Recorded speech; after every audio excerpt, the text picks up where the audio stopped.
Океј, на кратко јас само ќе го пројдеме еве неколку сценарија, неколку use case-ови на самата услуга. Едниот use case е еве самото издавање на електронска идентификација. Гледате на десната страна е мобилниот телефон, кој што апликацијата функционира за сите главни оперативни системи, значи iOS, Apple iOS, Google Play, односно Android базирани уреди и Harmony OS базирани уреди, тоа што е 5% или 98% од корисничката база. Процесот е навистина едноставен.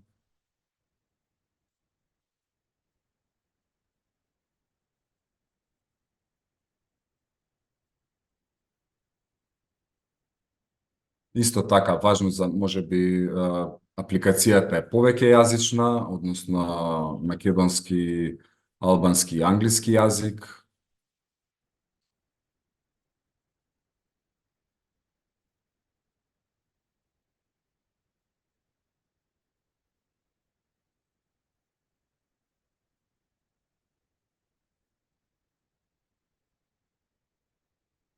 Значи, во суштина што се случува тука сега во процес на издавање се исполнуваат барањата на Законот за електронска идентификација, Законот за електронски документи, електронска идентификација и доверливи услуги во делот на шеми на високо ниво на сигурност.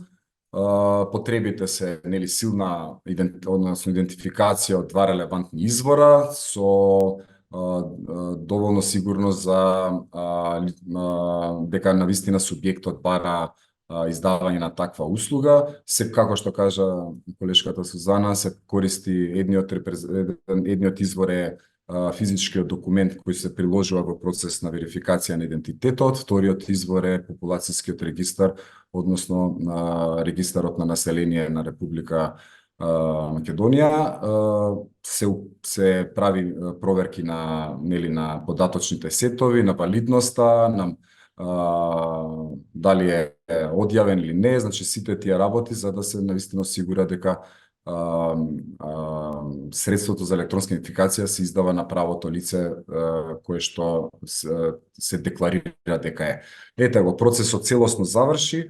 Она што е важно, чести прашања беа колку важи, значи корисниците оваа активност ја прават еднаш на 2 години.